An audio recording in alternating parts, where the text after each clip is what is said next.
Hello students, 11th Hindi medium commerce, आपका बहुत बहुत स्वागत है। तो देखिए बच्चों, लास्ट क्लास में हमने क्या कर लिया था। लास्ट क्लास में हम लोगों ने आपके अकाउंटेंसी को स्टार्ट किया था और अकाउंटेंसी के परिभाषिक जो शब्दावली है, यानी कि टेक्निकल वर्ड्स है, जो अकाउंटेंसी में लेखा शास्त्र में जो जो परिभाषिक शब्द है, जो टेक्निकल वर्ड होते हैं, उनके बारे में अपन सीख रहे थे। तो अपन बहुत सारे वर्ड वगैरह, ट्रांजेक्शन क्या होता है, क्रय क्या होता है, विक्रय क्या होता है, क्रय वापसी, विक्रय वापसी, आ, हमने शायद मेरे ख्याल से डूबत ऋण, ये सारी बातें हमने क्या कर ली थी, क्लियर कर ली थी। मैंने आपको संपत्ति बताना था, हमको क्या बताना था, आज नया टेक्निकल वर्ड स्टार्ट करेंगे, संपत्तियां। क्या स्टार्ट करेंगे? संपत्तियां। तो आज देखेंगे संपत्तियां, सुनिएगा। आज हम लोग स्टार्ट करेंगे संपत्तियां। इसको ना इंग्लिश में हम लोग ना एसेट्स कहते हैं। क्या कहते हैं? एसेट्स कहते हैं इसको, इंग्लिश में हम लोग कहते हैं एसेट्स, संपत्तियां। व्यापार के क्षेत्र में सवाल उठता है संपत्ति क्या होगी। देखो, अपन आ गए हैं अकाउंटेंसी में, तो हमको ना फील करना है संपत्ति का मतलब क्या है। कभी भी याद रखना, संपत्ति का मतलब क्या है कि ऐसा कोई भी लेन देन व्यापार के क्षेत्र में, या ऐसा कोई भी लेन देन, या ऐसा कोई चीज जिसमें आपको ये फील हो रहा हो कि भाई इसमें तो मेरा पोजीशन बन रहा है, मेरा अधिकार बन रहा है। आपके अंदर अधिकार की भावना उत्पन्न हो रही होगी। आपका कद जो है ना 2-4 इंच क्या हो जाएगा, ऊंचा उड़ जाएगा। ठीक है, तो उसको अपन क्या कहेंगे, संपत्ति कहेंगे। क्या कहेंगे उसको अपन लोग व्यापार के क्षेत्र में? संपत्ति। जैसे फॉर एग्जाम्पल, जब अपन कुछ कुछ सामान खरीदने जाते हैं, जैसे मान लीजिए फर्ज करो, अगर हम लोग कोई अपने लिए कुछ बचपन में अपन छठवीं जब क्लास पहुंचे होंगे, अपने लिए साइकिल जब खरीदने गए होंगे, तो जैसे अपन शॉप में पहुंचे होंगे, साइकिल साइकिल कोई हम लोग पसंद कर लिए होंगे, साइकिल हमको पसंद भी आ गया होगा, और जैसे ही हमारे पापा ने उसको पैसा दिया साइकिल के लिए, तो साइकिल पे भी हमारा पूरा नजर उस साइकिल पे रहता है, क्योंकि आपको लगता, फील आने लगता है आपको अंदर से कि नहीं, ये मेरा संपत्ति है, मेरे पापा ने पैसा दे दिया या मैंने उसके लिए पैसा दे दिया है। तो आपको अंदर से फील आने लगता है कि भाई ये तो मेरा संपत्ति है। और बार बार आप बैठे रहोगे जब तक वो साइकिल का सही होता रहेगा, आप उसको छोड़ोगे नहीं, आप जा जाके उसको बार बार निहारते रहोगे अपने साइकिल को, क्योंकि वो संपत्ति है। बस वैसी व्यापार में आपको जो भी फील आए, ऐसा भावना उत्पन्न हो कि भाई मेरा अधिकार उत्पन्न हो रहा है इसके ऊपर, मेरा अधिकार की भावना आ रही हो आपके अंदर में, उसको अपन क्या कहते हैं? संपत्ति कहते हैं। एग्जाम में ऐसा लिख के मत आना कि अधिकार की भावना उत्पन्न हो रही तो उसको संपत्ति कहते हैं। मैं सिर्फ आपको अकाउंटेंसी में समझने का तरीका बता रहा हूँ, फील करने का तरीका बता रहा हूँ, कैसे पहचानोगे कि ये संपत्ति है। तो ऐसा कोई भी लेन देन जिसमें आपको ये फील होता है कि भाई इससे मेरा अधिकार की भावना उत्पन्न हो रही, मेरे को अधिकार आ रहा है इसके ऊपर, उसको बोलते हैं क्या?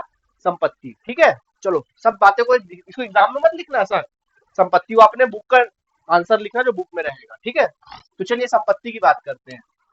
तो व्यापार के क्षेत्र में आपका संपत्ति ना दो प्रकार का होता है। सबसे पहला संपत्ति होता है, सबसे पहला संपत्ति जो होता है वो होता है स्थायी संपत्तियां।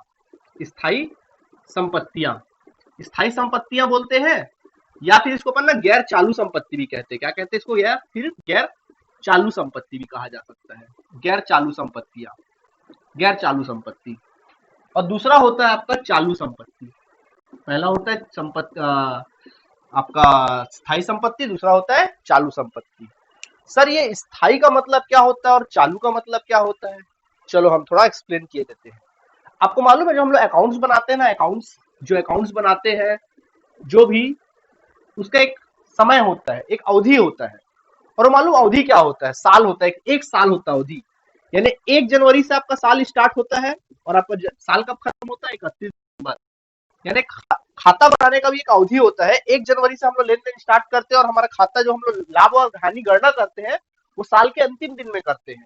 31 दिसंबर को हम लोग अंतिम दिन में साल में गणना करते हैं। तो सुनना, ऐसा कोई भी संपत्ति, ऐसा कोई भी संपत्ति जिसका मूल्य साल के शुरुआती दिनों से लेकर साल के अंतिम दिनों तक एक समान रहता है। क्या रहता है? बिल्कुल फिक्स रहता है, स्थायी रहता है। उस संपत्ति का मूल्य क्या रहता है? स्थायी होता है। तो ऐसी संपत्ति को अपन क्या कहते हैं? स्थायी संपत्ति। क्या कहते हैं? वर्ष भर उसका मूल्य क्या है? एक समान है, उसको अपन क्या बोलेंगे? स्थायी संपत्ति कहा जाएगा। समझ में आया? ठीक है, स्थायी कहा जाएगा। इसी जगह कोई भी ऐसी संपत्ति, ऐसी कोई भी संपत्ति जिसका मूल्य साल के शुरुआती दिनों से लेकर साल के अंतिम दिनों तक साल भर कम ज्यादा कम ज्यादा कम ज्यादा बदलता रहता है, परिवर्तन होते रहता है, तो ऐसी संपत्ति को अपन क्या कहते हैं? चालू संपत्ति। क्या कहते हैं? चालू। अभी एक्सप्लेन करते हैं आपको। ठीक है, समझ में आ गया स्थायी संपत्ति और चालू संपत्ति। ठीक है, या और एक तरीका, अगर आप अपने बुक का डेफिनेशन देखेंगे तो बुक में क्या लिखा मालूम है स्थायी संपत्ति के बारे में?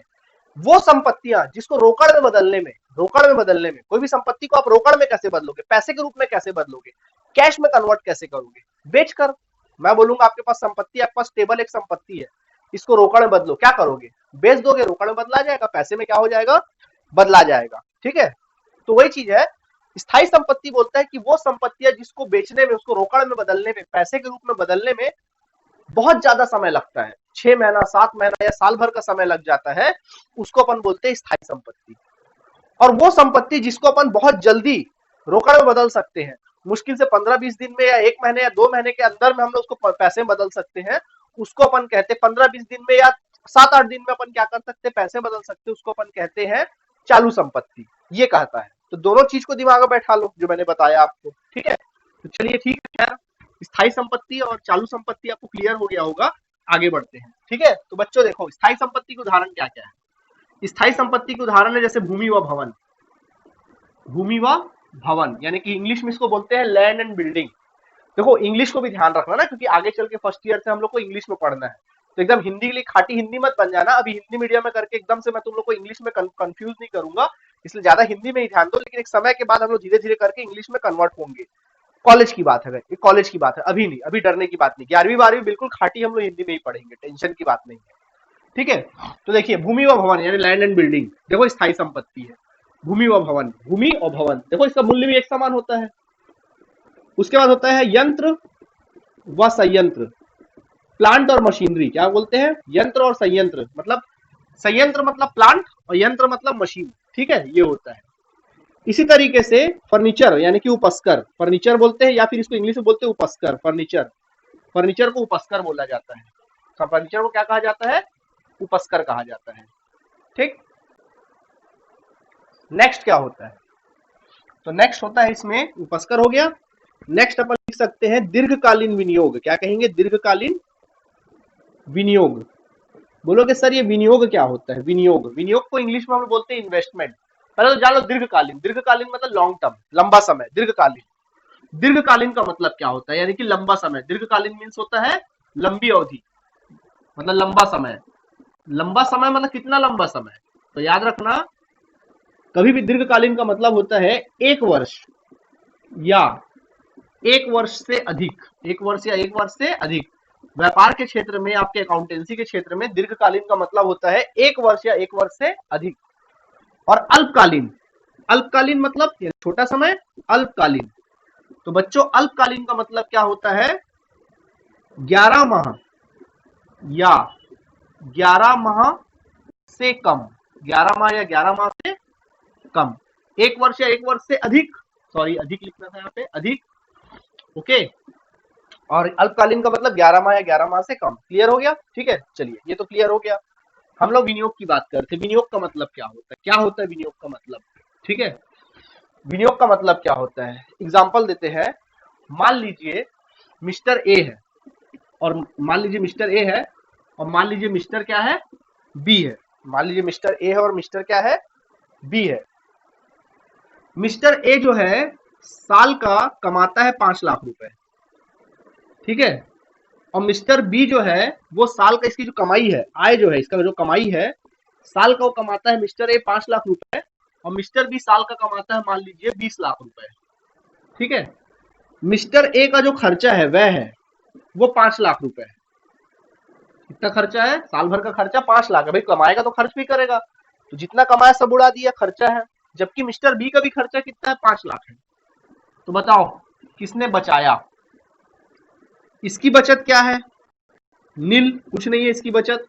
जबकि इसकी बचत कितनी है? इसकी बचत कितनी, बचत कितनी इसकी? 15 लाख बचा रहा है ना? कितना बचा ले रहा है? तकरीबन, सॉरी 20 लाख था, 5 लाख खर्च किया, 15 लाख क्या कर लिया? बचा लिया। काम कर रहा है, 15 लाख बचा लिया। क्या करेगा 15 लाख को? क्या करेगा? 15 लाख को उड़ा देगा? नहीं, इस 15 लाख को कोशिश करेगा, इस 15 लाख को मैं ऐसे, क्योंकि 15 लाख उसका बचत है, और 15 लाख को क्या करे? पड़े पड़े खराब हो जाएगा, घर में रखेगा तो कुछ उसको पैसा नहीं मिलने वाला। तो इस 15 लाख को क्या करेगा? बैंक में जमा कर देगा, ले जाकर उसका फिक्स डिपॉजिट कर देगा, या किसी कंपनी के शेयर खरीद लेगा, या किसी प्रकार की कोई संपत्ति खरीद लेगा, जिससे वो 15 लाख जो है बैठे बैठाए, उसको घर में बैठे बैठाए कुछ काम नहीं करना पड़ेगा। 15 लाख की वैल्यू समय के साथ क्या होती रहेगी? बढ़ते रहेगी। इसी को हम लोग कहते हैं विनियोग। मतलब इस 15 लाख को बैंक में फिक्स डिपॉजिट कर देगा, स्थायी जमा कर देगा, या किसी प्रकार का कोई जमीन वगैरह खरीद लेगा। तो इसी चीज को जब आपके पास बचत होती है, उस बचत को कहीं आप ऐसे जगह फंसा देते हो, उस बचत को ऐसे जगह डाल देते हो जहां से आपको कुछ साल भर इनकम होना चालू हो जाता है, वहां से और आय आपको मिलने लगता है, या इसकी वैल्यू और ज्यादा बढ़ने लगती है, पैसा और ज्यादा उसको मिलने लगता है, उसको अपन कहते हैं विनियोग। क्या कहते हैं उसी को अपन लोग? विनियोग। अब आया समझ में विनियोग का मतलब? ठीक है, तो वही होता है क्या? विनियोग। तो यहाँ बात कर रहे थे दीर्घकालीन विनियोग। दीर्घकालीन मतलब ऐसा विनियोग करे है जो लंबे समय के लिए विनियोग है, दीर्घकालीन है। ठीक है, एक वर्ष या एक वर्ष से अधिक के लिए विनियोग करे, वो भी संपत्ति होता है, वो भी क्या है हमारे लिए? संपत्ति। व्यापार भी विनियोग करता है, व्यापार भी जब प्रॉफिट कमाता है तो कुछ जरूरत से ज्यादा जब प्रॉफिट कमा लेता है तो उस पैसे को जो बचत होता है उसका, उसको भी वो क्या करता है? विनियोग करता है। ठीक है, इसके अलावा क्या होता है? ख्याति। ख्याति के बारे में हम अभी नहीं पढ़ेंगे, जब अपन 12वीं पढ़ेंगे तब पहुंचेंगे, तब देखेंगे ख्याति क्या होती है। ठीक है, इसी तरीके से क्या होता है? एकस्व। एकस्व इंग्लिश में इसको कहते हैं पेटेंट। पेटेंट, ठीक है, पेटेंट, एकस्व पेटेंट या कॉपीराइट भी कहा जा सकता है। कॉपीराइट ये भी एक तरह का संपत्ति होता है, वो भी स्थायी संपत्ति होता है। बोलोगे सर एकस्व या पेटेंट क्या होता है? मान लीजिए आपने कोई मान लीजिए आपने किसी प्रकार का आपने मान लीजिए आपने किसी प्रकार का ऐसा गाड़ी बना दिया जो पानी से चलता है। आपने एक ऐसी गाड़ी बना दी, कार बना दी या बाइक बना दी जो किससे चलता है? बाइक बना दी मान लीजिए, जो पानी से चलता है, पेट्रोल से नहीं चलता बल्कि किससे चलता है? पानी से चलता है। अरे वाह यार, ये तो बहुत अच्छी बात है, पानी से चलता है। ठीक है, तो मैं बोलूंगा ठीक है यार मेरे को एक तो बाइक बना के दे दो, तो हो सकता है आप मुझे बाइक बना के दे दो, पैसे लो बाइक बना के दे दो। ठीक है, तो मेरे जैसे मान लीजिए आपके पास 1 लाख लोग आए, बोले भैया हमको बाइक बना के दे दो, ऐसा तो क्या बना पाओगे? क्योंकि भाई आपको बनाना तो आता है लेकिन आपके पास फैक्ट्री नहीं है, पैसा नहीं है, तो कहां से बना पाओगे?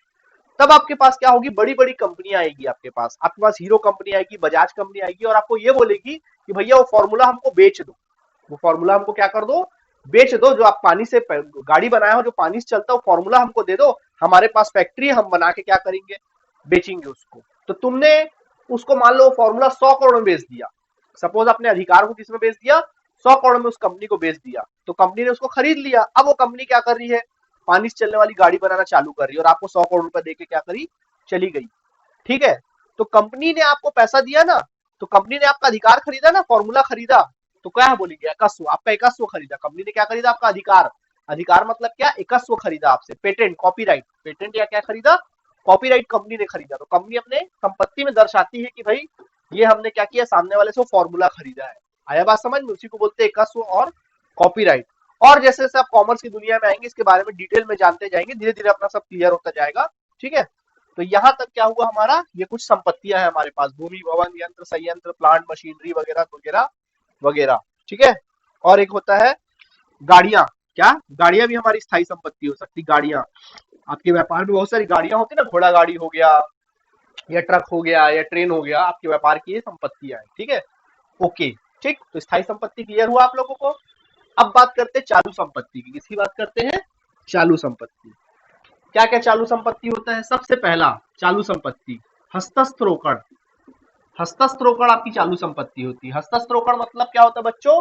हाथ में रोकड़। किसमें रोकड़? हाथ में रोकड़। जो हमारे हाथ में रोकड़ होता है उसको बोलते हैं हस्तस्थ रोकड़। रोकड़ पैसा, हमारे गले में जो पैसा होता है ना हमारे बिजनेस में, उसको बोलते हैं रोकड़। वो भी आपकी संपत्ति है। और एक ऐसी संपत्ति चालू। कैसे चालू सर? देखो मैंने बोला ना, चालू का मतलब ये है कि साल भर वो वैल्यू क्या होती रहती है? कम ज्यादा कम ज्यादा कम ज्यादा होती रहती है, इसलिए इसको अपन क्या बोलते हैं? चालू संपत्ति कहते हैं। ठीक है, अब मैं एग्जांपल दे रहा हूं आपको कैसे कम ज्यादा होगी।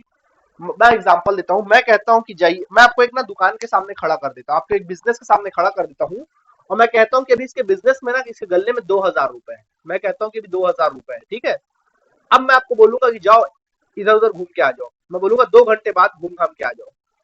2 घंटे बाद आओगे उसी दुकान के सामने, मैं पूछूंगा बताओ इस दुकान में अब कितना पैसा है? तो क्या आप एग्जैक्टली बता सकते हैं कि उसमें 2000 रुपए रहा होगा? नहीं। हो सकता है पैसा ज्यादा भी हो गया होगा, हो सकता है पैसा कम भी हो गया होगा, बदल गया होगा पैसा।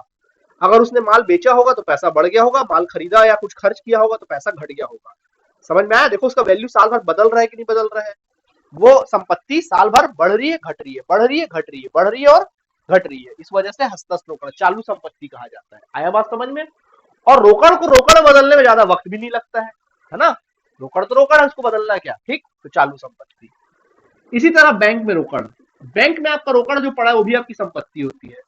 बैंक में रोकड़, जो बैंक में रोकड़ पड़े रहता है भाई, बैंक में भी तो रोकड़ पड़े रहता है, पैसा पड़े रहता है, वो भी आपकी क्या है? चालू संपत्ति। कम ज्यादा होते रहता है और उसको भी रोकड़ में कुछ घंटों में बदला जा सकता है। ठीक है, इसी तरीके से होता है माल या स्टॉक या स्कंद। जिस चीज का तुम बिजनेस करते हो, क्या बताया था मैंने लास्ट क्लास में, जिस चीज का तुम बिजनेस करते हो उसको अपन क्या बोलते हैं, माल बोलते हैं, स्टॉक या स्कंद बोलते हैं। ये भी हमारी चालू संपत्ति है। कैसे चालू संपत्ति सर? बिल्कुल यार, देखो ना, माल अभी मान लीजिए आपने क्या माल आप खरीद के एक साल में एक ही बार माल खरीदते हो क्या? आपने साल में क्या एक ही बार 1 लाख का माल खरीद के बैठ गए? साल भर माल खरीदते हो, बेचते हो, खरीदते हो, बेचते हो, माल बढ़ता है, घटता है, बढ़ता है, घटता है, साल भर उसकी वैल्यू बढ़ते घटते रहती है कि नहीं बढ़ते घटते रहती है? और इसको कैश में बदलने में भी, रोकड़ बदलने में भी ज्यादा समय नहीं लगता माल को। अगर आपके पास 2 लाख का माल है, उसको आपको रोकड़ बदलना, सेल लगा दो, तुरंत आपका 5 6 6 दिन में या 10 दिन के अंदर माल क्या हो जाएगा, पूरा बिक के खत्म हो जाएगा और पैसा भी आपके हाथ में आ जाएगा। जबकि इन संपत्तियों को बेचने के लिए वक्त लगेगा काफी, कम से कम आपको 6 7 महीना तो लगभग ही करेगा, है ना? ओके, और अगर आप बोलोगे नहीं सर मैं तो 1 महीने बेच के दिखा सकता हूँ, तो बेटा बेच के तो दिखा सकते हो, लेकिन वो वैल्यू नहीं दे सकते जो इसकी वैल्यू है। अगर आप कोई भूमि को बेचोगे, 2 महीने बेचोगे, तो क्या ग्राहक ले आओगे जितने उसकी वैल्यू है मार्केट में? हो सकता है सस्ते में ही बेचना पड़े, नुकसान ज्यादा होता है, जबकि यहाँ पे नुकसान हमारा कम होगा। ठीक है, बेचेंगे तो। अच्छा, अगला होता है देनदार। क्या होता है अगला? देनदार। बोलोगे सर ये देनदार क्या होता है? सुनना, क्या होता है, लोग ना कॉमर्स पढ़ के एम कॉम करके निकल जाते हैं, लेकिन ना उनको देनदार का मतलब नहीं समझ में आता। देनदार को इंग्लिश में हम लोग डेटर बोलते हैं। ठीक है, खैर इंग्लिश छोड़ो, देनदार क्या होता है? देनदार सुनना, मान लीजिए ये आप हो, ये व्यापार मतलब कौन हो? आप हो, ये आप हो। ठीक है, ये आप हो। ठीक है, ये आप हो। आपने इस व्यक्ति को उधार में माल बेचा। कैसे माल बेचा? इस व्यक्ति को उधार में माल बेचा, मान लिया इस व्यक्ति को आपने माल बेच दिया, पैसा नहीं दिया। माल इस व्यक्ति को बेच दिया 10,000 का, इसने पैसा नहीं दिया, हमने बोला 2 महीने बाद पैसा देगा। बोलो इससे कुछ मतलब है लड़के से, इस आदमी से कोई मतलब है? बिल्कुल मतलब है। इस व्यक्ति को हमने उधार में माल बेचा, इसने अभी तक हमको पैसा नहीं दिया, क्या कहेंगे इसको? इसको कहेंगे अपन लोग देनदार। क्या कहेंगे? इसी को अपन लोग देनदार कहेंगे। समझ में आया क्या कहेंगे? देनदार।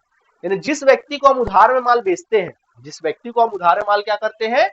बेचते हैं, विक्रय करते हैं, उस व्यक्ति को कहते हैं देनदार। क्या कहते हैं? देनदार। यानी व्यापार के क्षेत्र में जिस व्यक्ति को हमने माल बेचा, वही व्यक्ति हमारा क्या कहलाता है? देनदार कहलाता है। जैसे हम पैदा हुए तो हमको पता चला ना, अरे मम्मी है, ये पापा है, ये भाई है, ये बहन है, स्कूल गए, पता चला ये हमारे दोस्त है, ये टीचर्स है, पता चला कि नहीं पता चला? सबसे रिश्ता एक पता है ना, मैं आपका टीचर हूं, ये पता है कि नहीं पता है? वैसी व्यापार के क्षेत्र में जिस व्यक्ति को तुम उधार में माल बेचते हो, वो तुम्हारा देनदार है। Okay, confirm? Very good. ठीक है, ये होता है।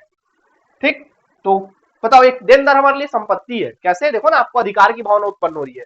इस व्यक्ति को तुमने 10,000 माल बेचा, क्या इसने पैसा दिया? तो आपका अधिकार की भावना उत्पन्न हो रही है, इससे पैसा देना है मेरे को, ये मेरा संपत्ति है, ये बंदा मेरा क्या है?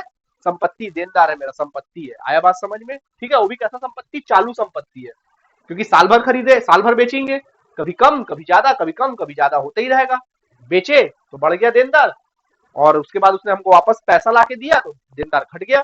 साल भर ये चलते रहता है। सही बात है? ओके, और जब मर्जी तब इनसे पैसा अपन जाके वसूल भी कर सकते हैं, ज्यादा नुकसान भी नहीं होगा। चालू संपत्ति है। ठीक है, ओके। अगला होता है प्राप्य विपत्र। क्या होता है? प्राप्य विपत्र। प्राप्य का मतलब मैंने लास्ट क्लास में आपको बता दिया था। ठीक है, क्या होता है? प्राप्य विपत्र। तो देखिए प्राप्य विपत्र क्या होता है, सुनना। ये आप हो, ये आपका देनदार है, आपने इसको 10,000 का माल उधार में बेच दिया, हमने बोला 2 महीने बाद पैसा देगा।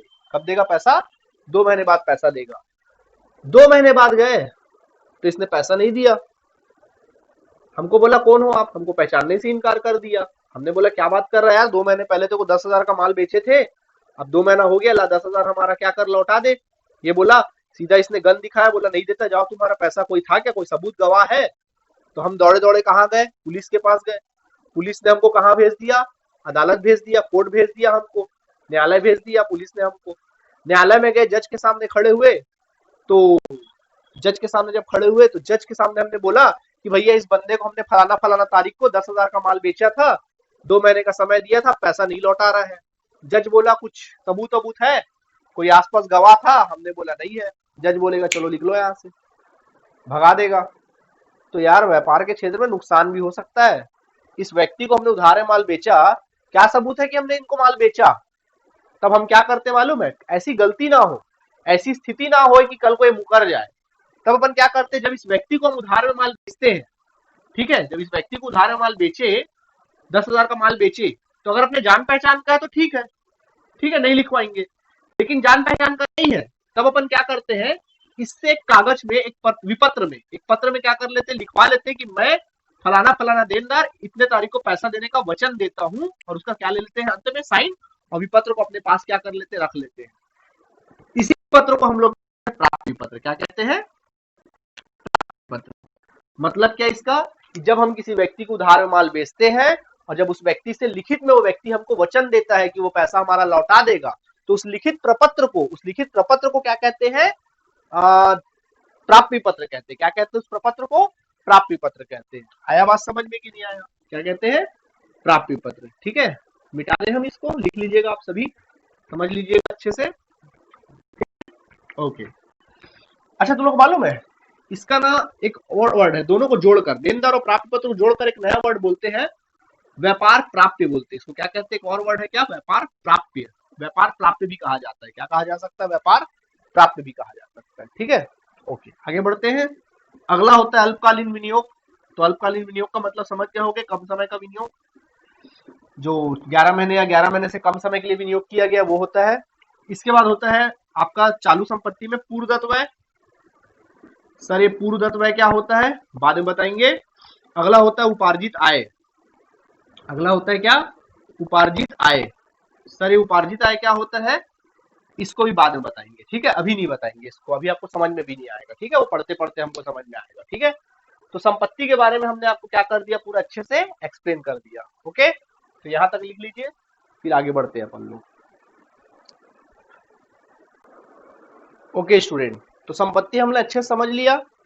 अब बारी आती है व्यापार में दायित्व की। किसकी बारी आती है, दायित्व की। तो अब हम लोग बात करते हैं दायित्व की। दायित्व समझ गए होंगे, दायित्व मतलब बोझ, रिस्पॉन्सिबिलिटी। इंग्लिश में इसको लाइबिलिटी कहा जाता है, रिस्पॉन्सिबिलिटी या दायित्व। तो एक बात बता दूं, दायित्व भी दो प्रकार का होता है यहाँ पे। सबसे पहला दायित्व होता है स्थायी दायित्व। क्या कहेंगे इसको, स्थायी दायित्व। समझ गए होंगे, ऐसा दायित्व जिसका मूल्य, जिसका वैल्यू साल भर क्या रहता है, एक समान रहता है, स्थायी रहता है, इसलिए इसको स्थायी दायित्व बोलते हैं। या इसको गैर चालू दायित्व भी बोल सकते हैं, गैर चालू दायित्व। और दूसरा होता है चालू दायित्व। समझ गए होंगे, ऐसा दायित्व जिसका वैल्यू, इसका बोझ साल भर बदलता रहता है, कम ज्यादा होता रहता है, उसको अपन क्या कहते हैं, चालू दायित्व। ठीक है, तो खैर अपन आ जाते हैं स्थायी दायित्व में। क्या क्या है आपके व्यापार के स्थायी दायित्व, जैसे कि है पहला पूंजी।